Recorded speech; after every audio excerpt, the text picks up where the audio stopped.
To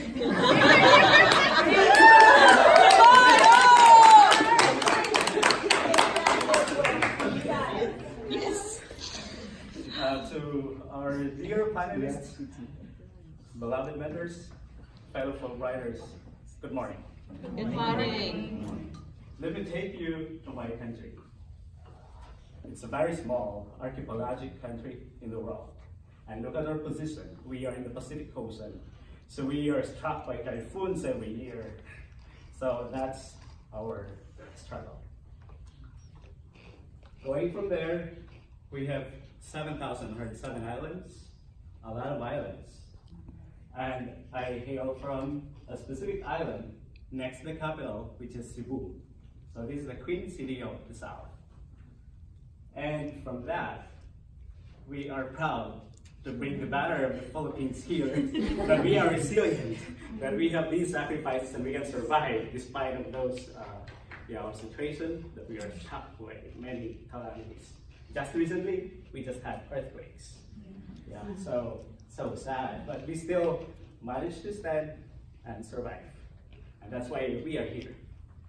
So from that, I hail from Philippine Science High School Central Visayas campus in Cebu. It's located in the southern part of Cebu. It's one of the 16 campuses in the region, and it's not a mainstream school because it will only cater to the students who are gifted in science and mathematics. So every region of the 16 regions will cater only to 90 students. So from that, I am working in the south, but I am from the north. I'm working as a physics and nuclear science teacher. So yeah, it's my struggle also to promote science and technology. So from there, this is the logo of our school. Philippine Science High School is providing scholarship to secondary students. It resonates in me because since high school, I was a scholar. In high school, in college, I was a scholar by the Department of Science and Technology. So I really feel that I belong here in this institution. And with that, we have the administration of National Competitive Examination, or NCE, every year in our campus to screen the gifted students in our region. So as we have that, this picture is taken from my outreach project in the island. I'm only alone when I introduce our scholarship program because my colleagues are still coming. So great number of students in the island. And every year we have 2,000 applicants in our region. So out of the 2,000 applicants, only 90 will be taken in, principal qualifiers. So it's very competitive. And with that, we have the following observations so far since our school was established in 2006. My observation is the first one. Very few applicants are coming from the northern part in the region because our school is in the southern part. And most of our qualifiers are from private schools in the city. So it's not the public schools. And out of the 2,000 applicants, there are around 1,500 public school applicants, but only 2% will be passers. And the rest are private schools. So it's really a great gap between public and private schools. So very low passing rate for public schools. And another observation, there are even 0 applicants in the islands because of the barriers of the sea. And we are in the open sea and we have typhoons. It's difficult to go there in our campus. So from this, I was moved because of my background. I'm a scholar back then. I live in a rural area, very disadvantageous location. And also because of this facilitator style that I've learned, I'm more of a responder and an initiator that I've learned. So I have this outreach program started in 2015. We travel from the south going to the north in Bugu City to administer outreach project. So by bus, that's our bus there. We commute, I don't have car. So we commute there together with my colleagues, like 7-hour trip, okay, going to the Bugu City and the neighboring towns where there are no applicants. So I have this 2015 to 2018 already because I want to sustain the program. And I call it outreach as South meets North. I'm coming from the South and I meet the Northern people. So we have that. And just recently last year, because I was also moved with the situation of those students in the islands. So I have an outreach project just started last year. So we went to Camotes group of islands in Poro, okay, and we have that, we sail there, and it's very difficult to sail there because it's an open sea. So there could be waves, and we will be afraid of that. So another island also that has 100,000 people, same with that Camotes group of islands. I traveled also to the most northern part, and it's also around 100,000 people. And Cebu only is around 3 million people. So 100,000 is so much already. And we went there with my colleagues in that by roll on, roll off boat. Then we go there and also meet the students. So those great multitude of students in their classroom is coming from Mantayan Island.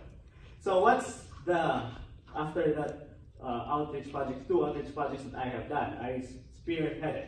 So this outreach project, Enrichment for Zero Applicant Towns, received overwhelming results from the parents and the students because they are very eager to also go to our campus and learn science. So I am working now here on the principle of equity. Because if they are not given opportunities to take our qualifying exam, they will not rise up in a miserable condition. I am also like that. I'm also like them. So I have also to work for equity. So here, these are the data of my outreach projects together with my colleagues. For the South meets North, in 2015, we have 0 qualifiers. But I did not stop.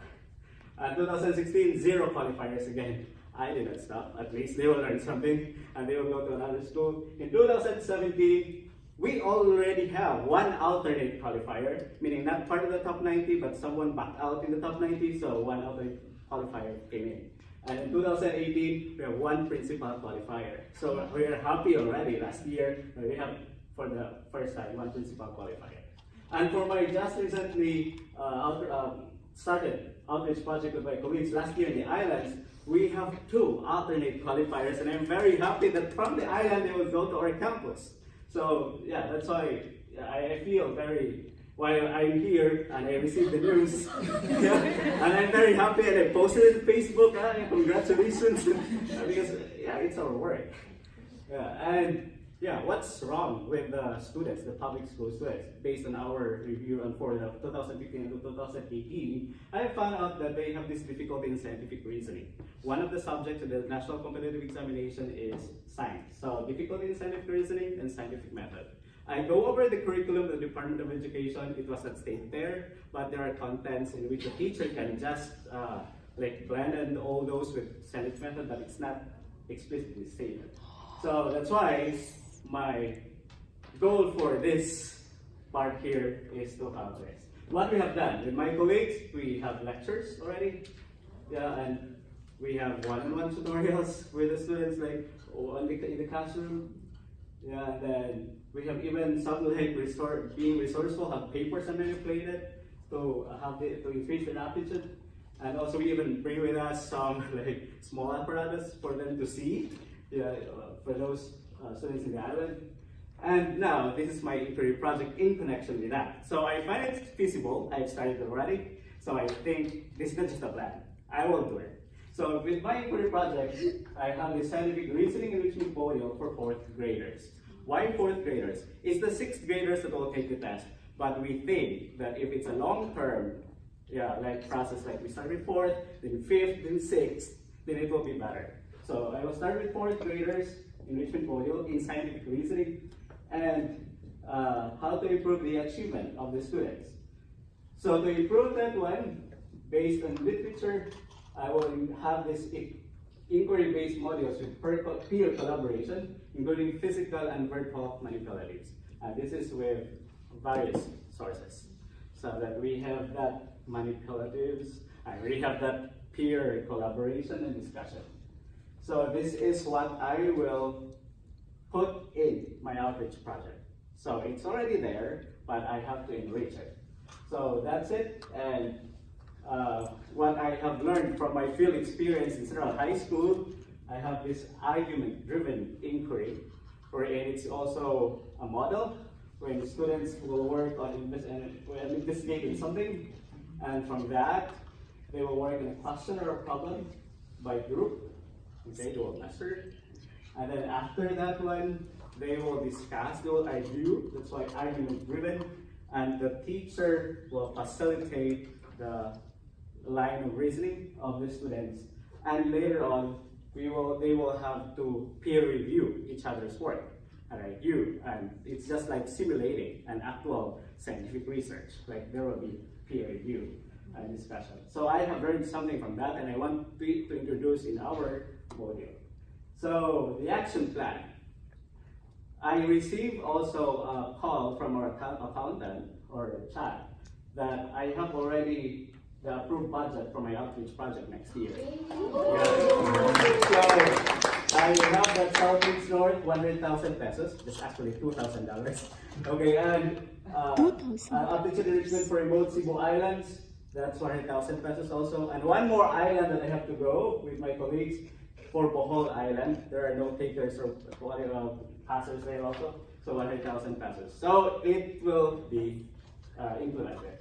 And from that, 2020 will be modules for 4th graders, 2021 modules for 4th and 5th graders, and 2022 will be 4th, 5th, and 6th. And with that, I thank you. And that's it. I am Joseph Cordizuela. Daghang salamat.